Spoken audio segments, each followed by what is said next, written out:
7th right here. Ryan Blaney on the move, trying to get by the 98 of Johnny Sauter. You can see the yellow truck up ahead. Boyer got around Sauter and Lofton when we were at break. It looks like Blaney is going to be able to do the same thing. Blaney, Boyer, those trucks are really moving forward. Matt Crafton has lost a couple of spots, so he'll be definitely looking for an adjustment. Good run through the center of the corner. Blaney's going to pull up beside of Sauter as they exit turn 3. Man, that's a good feeling when you can get that left front of that truck down on the bottom of the racetrack, get a little air on that nose, which helps pin it, and then try to make the pass. But really strong Toyota horsepower there on the straightaway. As you see, Johnny Sauter was just able to drive away from Blaney when they got going straight. That's the best place to handle down the straightaway, especially at a place like Pocono. And that Toyota looked to have a lot of power under the hood. So Sauter slams the door on him. I guarantee you Blaney thought I got him when he made that move to the bottom exiting. Johnny said, okay, we'll see about that. I don't think so. You know, we were on board with Ryan Blaney. Maybe Matt Crafton pulled out to align himself with his teammate Johnny Sauter, and then maybe that's why Ryan Blaney lost a little momentum down towards the end of the straightaway. Let's see if he can make a repeat. That's him, Blaney up in front. Crafton here. He was able to get to the bottom of the last lap. You can see right through the center a lot faster than Johnny Sauter. It's going to be a replay of the last lap. It looks like really closing in on Sauter on the exit. Yeah, these guys find themselves about 12 seconds behind our leader right now, Kyle Larson. Ray Dunlap. Matt Crafton has said on the radio, guys, that he's tight center off. And during qualifying, he said in the second round they were just a little bit free. And his crew chief made a slight air pressure adjustment on the right front, and he said that truck went way to the tight side. He said he can't believe how finicky the balance is, but right now, tight center off, especially in 3.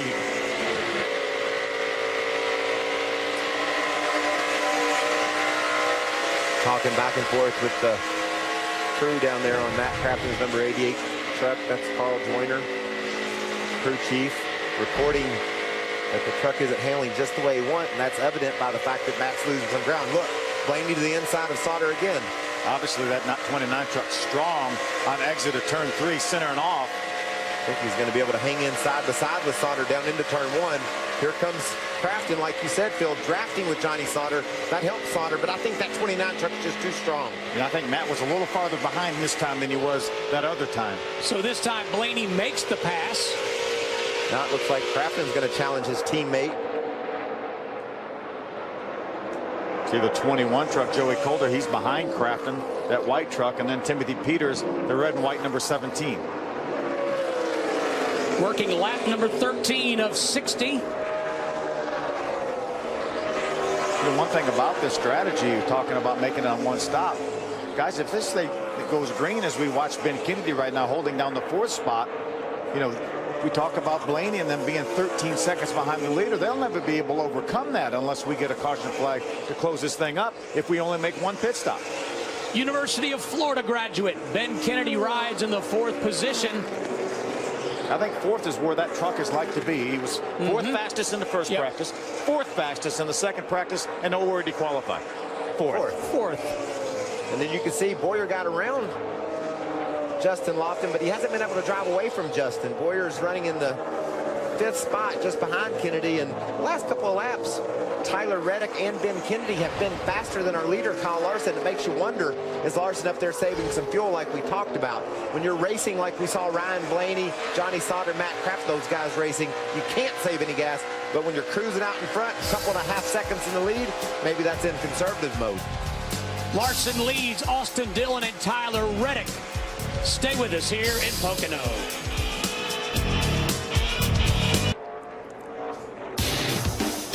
First caution of the day comes out on lap 16 for Ray Black Jr. in the 08 truck. He was running in the 26th position.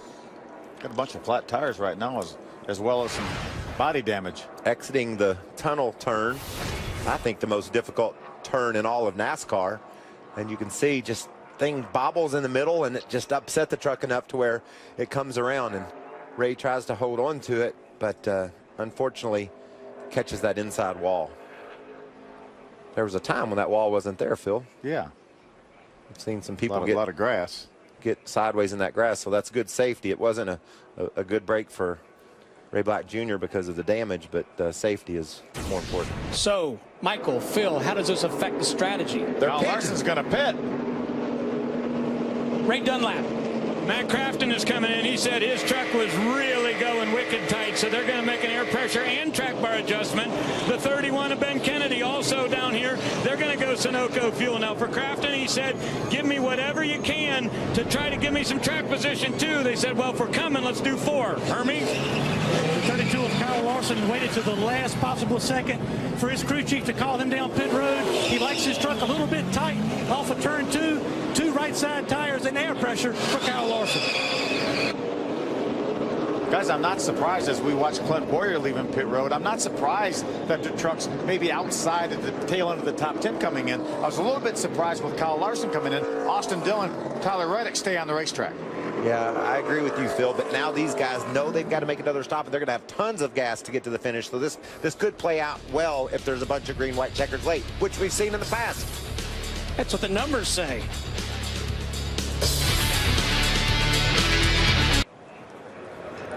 Coming up next, live coverage from here in Pocono Raceway continues with all the news and highlights of today with NASCAR Live. Coverage begins next right here on Fox Sports 1 and streaming live on Fox Sports Go. Fox Sports is your home for complete NASCAR coverage all season long. Let's go to Hermie Sadler. Well, Steve, the 51 of Eric Jones came down pit road, one of the few trucks on my end of pit road that did make a stop. He has been really inconsistent in turn 3. It's a long sweeping corner. This is his first time at this racetrack.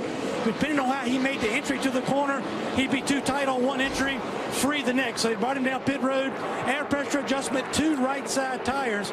And if the 51 can nail turn 3, Ray, he's got a chance to make his way to the front. Well, Hermie, Clint Boyer came on the radio and he said, guys, it feels like the nose is not down on the track enough.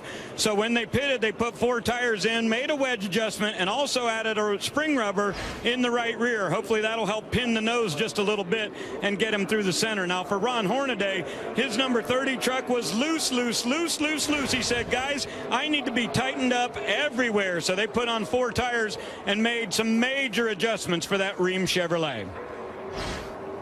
Top 4 trucks stayed on the racetrack that time. Austin Dillon, Tyler Reddick, Justin Lofton, and Ryan Blaney. And I like this 19 truck, the Pep Boys Ford, Brad Kozlowski Racing, and Tyler Reddick. He was able to stay right there in the top 3, running lap times that were comparable to our leader, Kyle Larson. This young man's doing a great job. He's got a shot. He's got a truck that has a chance to win the race today, along with his teammate you see right behind him on the right up there, Ryan Blaney. Both those Fords are strong that Brad fielded today. It looked like Ryan struggled a little bit on the initial start, dropped back a few spots, but then was making his move back towards the front. We saw him get by, work Johnny Sauter, and finally get by him. Well, we've seen Toyotas win every race so far this year. Kyle Busch Motorsports has won 8 of 10. Matt Crafton the other 2 victories, but it's looking like Ford and Chevy are in charge today.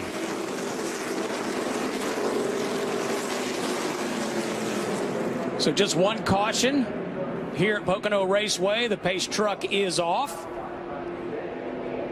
Austin Dillon, Tyler Reddick side by side. Green flag. Watch for them to fan out. Get some runs and use that draft to try to make some moves. There goes Johnny Sauter to the bottom. Easiest time to pass him is right here. You see Tyler Reddick move over to block Justin Lofton. Lofton had a strong run on Reddick, but he was able to block him off. But Reddick's going to get loose. Oh, what a save. What a save, and was Austin Dillon lucky, that 3 truck on the outside. Well, I think Austin Dillon, look at them spread out there, 4 wide. A huge push going into 1 there. How about Eric Jones inside of 4 wide? Look how fast Bubba Wallace went around the truck that was hung on the bottom of Kyle Larson. That was amazing. Now look at Larson battle back on the inside. He's going to get around 1 truck.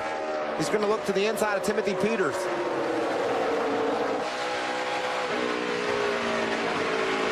On board with Kyle Larson, Timothy Peters just in front. Realize this is the first time that Kyle Larson has been in traffic. He started from the pole, led every lap till the caution flag came out. Right on his bumper as they hit down to turn 1. Larson to the inside, and he'll make the pass. He'll bring Eric Jones with him. Eric makes an adjustment or 2.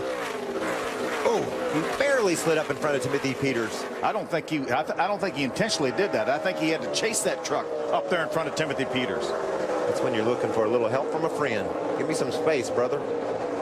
Look at Boyer around Matt Crafton. Boyer restarted 12th. That takes him up into the top 5. Boyer being given credit for the 4th position. Larson gets by Bubba Wallace. Now he's going to chase down that 88 truck, the Menards Toyota of Matt Crafton. Look at him snaking down the front stretch. That's a cool view, isn't it? Austin Dillon started all that when he dove to the bottom to try to break the draft, and everybody just followed along. How about that move on the restart for Boyer from 12th to 4th here? Although he's not able to shake Matt Crafton, and here comes Kyle Larson. So Boyer's getting ready to see what it's going to take to win the race. And that's when this number 32 cartwheel by Target Chevy gets to him. So Larson underneath Crafton, and he puts Clint Boyer in his sights. On board with Crafton.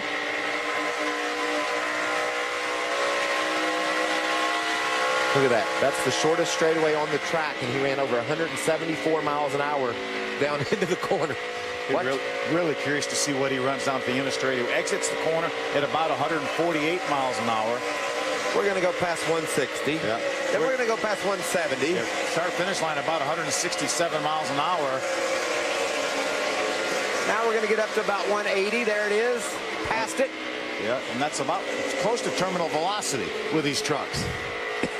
And then just 14 degrees of bank to keep your race truck from flying out of the ballpark. Right when you're going the fastest, they put a turn. Larson's been able to make his way by Boyer to the 4th spot. Boyer's thinking, I don't think I can do that, whatever he's doing. Yeah. We might need another adjustment or two. Austin Dillon in a Chevrolet is the leader, followed by Ryan Blaney and teammates Tyler Reddick. Stay with us. Larson's on the march.